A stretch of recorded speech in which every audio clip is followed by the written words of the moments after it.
আসসালামু আলাইকুম। আজকে নিয়ে আসলাম ধবধবে সাদা পোলাও।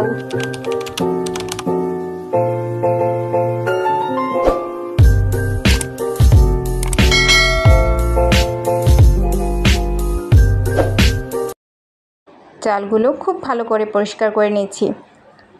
যতক্ষণ সাদা পানি বের হবে ততক্ষণ চালগুলো ধুয়ে নিচ্ছি। এবার ছড়িয়ে দিলাম একটা প্যানে, ঘি দিয়ে নিলাম, পর্যাপ্ত ঘি দিয়ে নিলাম। ঘিটা গরম হওয়ার জন্য ওয়েট করছি। এবার চালগুলো দিয়ে দিচ্ছি। খুব ভালো করে ভাজতে হবে, এপাশ ওপাশ না লেগে যায়। এবার লবণ দিয়ে নিচ্ছি স্বাদ মতো, গোলাপ জল দিলাম, আবার ভাজতে থাকতে হবে।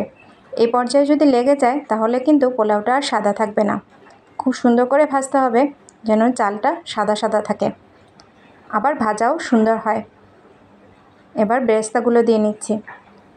বেরেস্তাটা আমি আগেই করে রেখেছি। কাঁচামরিচ দিয়ে নিচ্ছি। এবার পরিমাণ মতো পানি দিয়ে নিচ্ছি। পানিটা পরিমাণ মতো হলে পোলাওটা খুব ঝরঝরে হয়।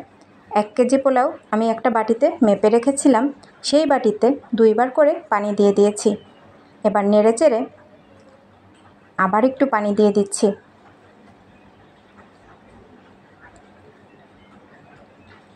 এবার খুব সুন্দর করে নেড়ে দিচ্ছি, দুধ দিয়ে দিচ্ছি। দেখতেই পাচ্ছেন।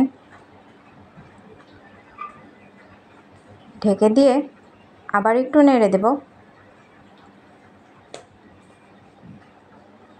খুব সুন্দর করে নাড়া হচ্ছে, পেছনে যেন লেগে না যায়,